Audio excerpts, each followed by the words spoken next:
Olá! A obesidade infantil é um problema que assusta, principalmente os pais e mães preocupados com a saúde física e emocional de seus filhos. Para nos ajudar a lidar com esse problema, eu recebo hoje a doutora Roberta Cassani, que é doutora em nutrição pela USP e é a responsável pelo Instituto de Nutrição, que leva o seu nome e tem sede em Itu. Bem-vinda, doutora Roberta. Que agradeço, obrigada pelo convite, Miriam, é um prazer estar aqui com você. Prazer é meu e se prepara, posso explorar? Pode explorar, vamos lá. Então vamos lá. Doutora, a gente quer saber se o problema da obesidade infantil já é considerado de saúde pública. Não só a obesidade infantil em si, infelizmente a obesidade como um todo, no adulto, na adolescência, nas diversas faixas etárias, é considerado um problema de saúde pública mundial, no Brasil também, e é um motivo de preocupação bastante grande para a gente, porque a obesidade, na verdade, além de ser uma patologia multifatorial, ela é um importante fator de risco para outras patologias. Então, é um ponto bastante preocupante para nós todos na área de saúde e em todas as outras áreas diferentes que interferem com esse quesito. E quais os principais fatores que causam a obesidade infantil? Na verdade, a obesidade infantil, ela acontece por situações de diferentes âmbitos. Não só situações hormonais que podem estar envolvidas, situações emocionais, psicológicas que podem estar envolvidas nesse assunto também, e um grande ponto que a gente trabalha que é justamente a questão do meio ambiente, a questão do contexto social ao qual a gente precisa trabalhar arduamente, principalmente enquanto profissional de nutrição. Essas questões ambientais são os hábitos alimentares, o sedentarismo, o contexto familiar, tudo isso envolve hoje, né? Nós vivemos num paradigma bastante complicado, onde a gente tem situações de violência, onde a gente tem cuidado com relação à questão da atividade de lazer da criança, que antigamente era uma coisa tranquila, hoje a gente fica preocupado com isso. O contexto educacional, né? Porque hoje as crianças têm muito menos tempo do que elas tinham antes para essa atividade de lazer, por exemplo. As escolhas alimentares, então tudo isso interage no âmbito familiar. Os pais ou responsáveis têm uma dinâmica de tempo muito diferente do que tinham antes, então na verdade existe uma necessidade de revisão de vários pontos. A gente precisa entender que a criança ela não tem a liberdade, a dinâmica e a responsabilidade de ir até um supermercado, de ir até um local de aquisição de alimentos. Você concorda comigo que ela é um produto daquilo que ela recebe do contexto que ela cresceu. Então esse é um ponto que a gente precisa pensar. Então a responsabilidade dos pais e mães é que crescem aí, né, doutora? Eu acho, Mirna, isso é uma coisa muito interessante, porque a palavra responsabilidade, ela é bem diferente da palavra culpa. Então esse eu acho que é um contexto muito importante da gente trabalhar. Às vezes, por exemplo, dentro do âmbito de atendimento, quando nós começamos a conversar e tal, sempre tem um primeiro peso diferente no primeiro momento de consulta, principalmente na primeira consulta. Porque fica aquela coisa de tal pai e a mãe sentados, às vezes mais um irmãozinho, mas a culpa não. Vamos esquecer essa palavra culpa, porque começar com culpa já fica difícil da gente lidar qualquer mudança de estilo de vida. Ninguém faz mal para ninguém porque quer fazer, principalmente um pai ou uma mãe. Então, é entender o perfil familiar e nós, enquanto profissionais da área, tentarmos ouvir, tentarmos dar saída, tentarmos dar soluções para que aquilo possa ser melhorado e trabalhado, né? Lá do comecinho, a mãe que engorda muito na gravidez, ela transmite ao filho uma propensão a ser uma criança gorda, que vai ser uma criança obesa? Não, na verdade, quando a gente tem a preocupação da mãe que ganha muito peso na gestação, na verdade é como conduzir essa gestação. É o risco para a mãe e para o risco para a mãe e para o bebê também, para o feto, porque nós gostaríamos que essa gestação chegasse a termo, concluísse os 9 meses e uma mãe, né, uma gestante que vai ganhando muito peso, ela pode ter um risco maior de um desenvolvimento, de um aumento do açúcar no sangue, por exemplo, ou os níveis de pressão arterial, e isso gera risco e às vezes a gravidez tem que ser interrompida antes do tempo adequado e aí é um problema maior. Mas o fato da mãe engordar na gestação ou ganhar mais peso na gestação, nem sempre isso significa que a criança vai ter uma tendência para ter maior peso. Normalmente essa tendência genética, ela vem da genética da mãe e do pai. Ou seja, essa mãe ela pode ter engordado mais na gestação, o que não é efetivamente saudável, mas isso não quer dizer que essa criança efetivamente vai ter propensão para ser uma criança sobrepeso. Ok? Por outro lado, essa criança ela pode ter uma genética não indicando um sobrepeso, nem da mãe nem do pai, mas por fatores ambientais e de convivência, efetivamente essa criança pode vir a desenvolver um excesso de peso. Então, batemos aí numa questão importante. Existe a situação da genômica e existe a situação do meio ambiente. Diferente das mães diabéticas, por exemplo. As gestantes diabéticas, elas têm uma maior facilidade de terem crianças com maior peso ao nascer. Isso também não quer dizer que essa criança fatalmente vai ser uma criança obesa porque ela teve mais peso ao nascer. De repente, no decorrer da vidinha dela e no decorrer dos hábitos alimentares e do estilo de vida que ela vai ter, ela consegue ser uma criança, na verdade, que vai ter um peso saudável para a altura dela. A gestante, ela passa por todo um período onde ela vai ser assistida pelo ginecologista dela, onde algumas orientações já são feitas. E aí, depois, ela vai ter a escolha de um bom pediatra, sem dúvida nenhuma. O que a gente espera, o que a gente preconiza durante o tratamento da gestante como um todo, nos 9 meses que a gente acompanha as gestantes, é que, sim, vamos tentar preferenciar o aleitamento materno sempre. O aleitamento materno ele é importante para todo o desenvolvimento da criança, mesmo para a mãe, para que o útero volte ao tamanho normal mais rápido. A primeira leva do leite materno ela é muito enriquecida, chama-se colostro, onde tem toda a questão da imunidade para o bebê. Então, o aleitamento materno, preferencialmente, nas recomendações da Organização Mundial de Saúde, é até que se dê o primeiro ano de vida a gente consiga trabalhar o leite materno. Existem situações no decorrer de tudo isso, né? E se, por uma eventualidade, isso não puder vir a acontecer, a orientação dentro do pediatra, em termos de nutrição, porque o pediatra é um profissional que nessa fase trabalha excepcionalmente bem com isso, é tentar atender e ver as necessidades para esta criança, se houver a necessidade de suplementar com outro tipo de leite, caso haja essa necessidade. Mas a gente sempre estimula o aleitamento materno, que é o que nós gostaríamos para todas as nossas crianças, né? E os hábitos alimentares que a criança adquire logo nos 2 primeiros anos, eles influenciam, por exemplo, tem a hora que entra a papinha, né? Que a criança começa a saborear os alimentos, vai influenciar lá para frente? Eu não diria para você assim, olha, isso é taxativo e vai influenciar ou não vai influenciar. Mas o que a gente tem visto muito e tem entendido muito e tem lido muito sobre isso são as situações associadas com nutrição comportamental. Então, por exemplo, vamos supor que nessa transição, né, da entrada das primeiras papinhas, principalmente da papinha salgada, exista um estímulo de ser um alimento mais carregado em sal, por exemplo. É claro que eu estou estimulando, aquela criança está aprendendo desde o começo a sentir o sabor do alimento de forma mais palatável, mais compreensível para ela, com mais sal.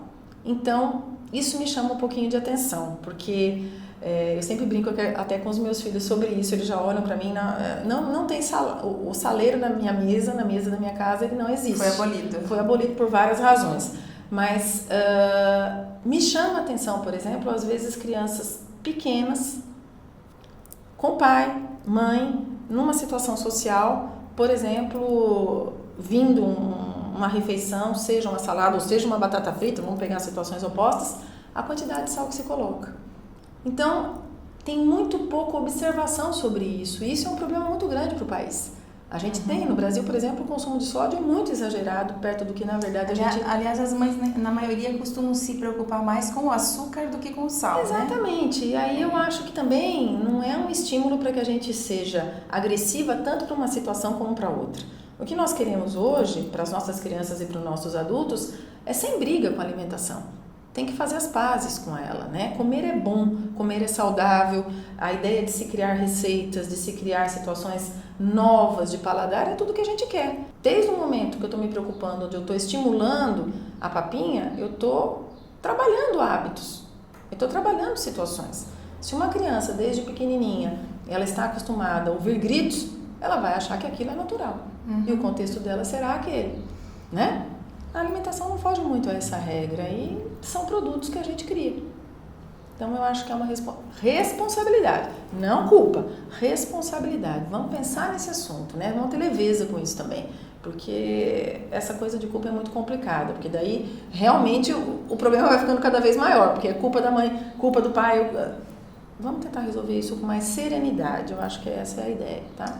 Doutor, e uma vez que a criança já está acima do peso, uma criança que já está acima do peso, só a mudança de hábito alimentar já é suficiente ou precisa realmente de uma dieta, de controle de quantidade? Olha, aí a gente vai precisar acertar um pouquinho o contexto das palavras, tá? Então, o primeiro ponto, se a criança está com excesso de peso e esse excesso de peso é significativo, a gente vai ter que avaliar todo o lado metabólico dessa criança, né? E, por exemplo, pode-se ter realmente alguma alteração metabólica hormonal aí e isso precisa ser evidenciado. E isso não vai ficar só a cargo do profissional de nutrição, mas também de um profissional da área médica, de um endocrinologista, do pediatra, que lida com essa questão. Porém, quando se diz só a mudança de hábito alimentar ou uma dieta, vamos mudar essa questão. Dieta é um termo que todos nós fazemos. A Mirna tem a dieta dela, a Roberta tem a dieta dela, os meus filhos têm a dieta deles, que é o padrão dietético que a gente tem em casa. Diferente do que se fala em regime. Regime é uma coisa que a gente faz quando, olha, eu tenho um exame para fazer e esse exame exige um regime assim, assim, assim, com determinadas características. Ele tem tempo para começar e tempo para terminar, porque ele é desagradável, ele é ditatorial, ele é ruim, né? Mas restringe, né? Exatamente, mas o aconselhamento de uma dieta equilibrada não é dieta com o termo ruim, com uma conotação ruim, mas uma mudança de hábito alimentar no contexto alimentar. Como é que eu vou mudar o hábito alimentar da família? Só isso eu já estou fazendo mudanças qualitativas, quantitativas, né? Então, tudo se interage no mesmo contexto, mas sem a conotação ruim de que dieta é sempre ruim. Não é a questão da dieta, da palavra dieta, mas trabalhar um padrão dietético que seja positivo, mais saudável, mais adequado, entendendo que saudável não é ruim, porque as pessoas têm essa ideia, se é saudável, se tem menos calorias, é insuportável. Não. É ruim, né? Gosto. Não, a gente está trabalhando muito com isso.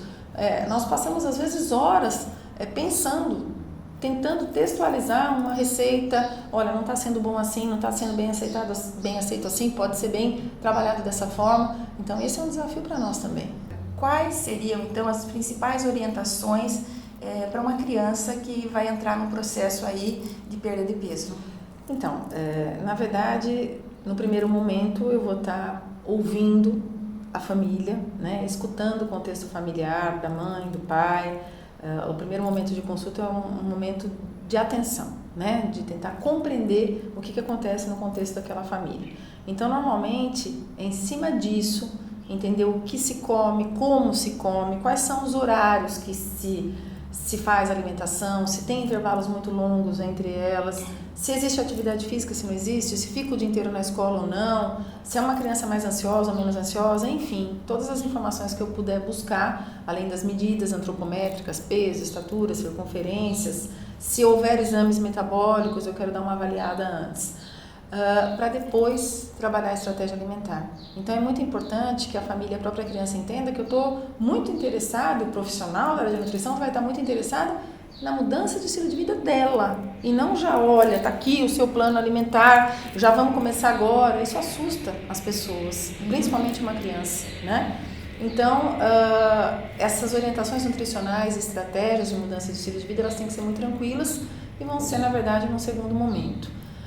Se são crianças que efetivamente têm aversões a alguns dos alimentos, eu vou tentar trabalhar um pouquinho essas aversões e respeitá-los. Eu, por exemplo, não gosto de fígado, é uma coisa que eu não consigo comer. Horrível. Não consigo, ele é extremamente importante, saudável, mas eu tenho dificuldade. Então, eu vou ter que buscar uma opção onde eu consiga ter nutrientes que existam ali num outro alimento. É a mesma coisa que eu vou tentar trabalhar com essas crianças, porém, por serem crianças, Às vezes, uma hortaliça, uma determinada fruta, existe uma dificuldade maior, mas nós vamos achar um meio termo. Aquela fruta não vai bem ali, mas pode ir bem na forma de um suco, na forma de uma outra preparação, de uma mousse, ou a salada de uma determinada hortaliça não vai bem aqui, mas ela pode ser acrescida de um molhinho, por exemplo, que pode ser utilizado, e a gente vai mudar esse contexto. Então, é paulatino o processo, ele não é imediato. Então, acho que esse é um ponto importante. Começar a avaliar um pouquinho a questão do dia a dia dela, as inserções. Tem muitas vezes que a própria família fala, olha, todo dia à noite, efetivamente eu tenho que buscar uma comida de fora, porque eu não tenho tempo para preparar. Talvez a reorganização familiar seja importante. Por isso que eu sempre digo que é um contexto de família. Todos vão ter que entrar num novo ritmo. Todo mundo vai sair ganhando. Ninguém sai perdendo com estratégia nutricional bem aplicada. Todo mundo sai ganhando. Ah, mas eu sou magro, não precisa. Mas espera aí, olha que contexto ruim. O fato de eu não ter excesso de peso ou sobrepeso significa iminentemente que eu seja extremamente equilibrado em termos de nutrição? Não, nem sempre. Então eu acho que é uma causa que todo mundo precisa buscar. Como eu disse no começo, né, a criança ela não tem nenhuma condição para ela mesma ir lá adquirir o próprio alimento, realizar o alimento preparado dessa forma. Ela é um produto, ela recebe. Então cabe a gente tentar buscar alternativas, né? Doutora, e assim do ponto de vista do argumento que os pais, né, e a nutricionista no consultório podem usar para convencer uma criança a fazer um regime, né, a ter essa restrição alimentar, a mudar os hábitos. Quais são os argumentos que funcionam? Por exemplo, se você for uma criança gorda, você vai ser um adulto gordo. Funciona? Não. Na verdade, assim, eu acho que a gente tem que mudar um pouco a postura do terrorismo mesmo, né? Que aí vira um terrorismo nutricional em cima da família e da criança. É aquilo que nós já comentamos, pegando o seu gancho. Eu estou pegando no seu pé hoje, Mirna, mas positivamente. Não é regime. Se a gente for falar filho ou filha ou qualquer outro contato que a gente tenha com essa criança, você precisa fazer regime, já acabou aí. Essa palavra ela é muito mal vista, né? Ela é muito mal sentida. A gente tem que entender que a criança ela tem angústia. Muitas vezes ela já pode estar se deparando no espelho ou com os coleguinhas e se sentir mal. Já está sofrendo bullying na escola. Ou né? Ela mesma ficar no processo de comparação. Né? Então é muito importante que a gente sempre coloque a importância de mostrar para essa criança que ela é bonita do jeito que ela é, a composição corporal dela vai permitir determinadas situações e a gente vai ter que falar numa linguagem que ela possa compreender e para os pais também, porque às vezes existe aí uma alteração que não é nem tanto da criança e às vezes é a necessidade, não, mas eu gostaria de jogar futebol, eu quero que meu filho jogue futebol, eu quero que ele jogue tantas horas de futebol. Calma com essa projeção. Porque eu tenho que respeitar que ali eu tenho um indivíduo diferente, com condições diferentes, pensamentos diferentes, vontades diferentes e livre-arbítrio para poder trabalhar essa situação. Olha, seus amiguinhos podem te chamar de gordo. Terrível, né? Porque essa criança já vai para algum lugar e já alguém vai me chamar. Então eu acho que é um assunto que ele tem que ser tratado com muita naturalidade. Filho ou filha, a mamãe está preocupada, o papai está preocupado, a gente quer adequar um pouquinho só a sua qualidade alimentar para que você cresça tranquilo, né? Entendendo que um crescimento mais saudável vai estimular para que uma vida adulta seja mais saudável também. Mas não dizendo, olha, não coma isso e coma isso que é saudável, ela vai fazer esse contraponto. Pô, mas aquilo lá é mais gostoso, aquilo lá é saudável, aquilo é ruim. Né? Então a gente vai ter que mostrar que o saudável pode ser bom. Esse é a grande sacada, super desafio. Doutora, o sobrepeso, ele inibe o crescimento? Não, a gente não pode dizer que o sobrepeso inibe o crescimento, tá? Mas o acompanhamento com o endocrinologista é extremamente importante porque ele vai fazer uso de algumas estratégias, de algumas avaliações que pode avaliar como está a curva de crescimento dessa criança. O que pode acontecer é que a gente tenha uma criança efetivamente, sim, com alguma alteração hormonal que dificulte esse crescimento, ou uma criança que vai ser determinada mesmo com uma estatura mais baixa e que vai ficar a critério da família, de um bom profissional, se isso vai ser trabalhado ou não. Tanto que nós temos às vezes crianças que são sobrepeso e são altas, elas são acima do peso, dentro do gráfico, de um percentil, por exemplo, e acima da estatura também. Porém, o sobrepeso ele interfere em outras questões hormonais, né? E aí é necessário ser trabalhado. E a atividade física?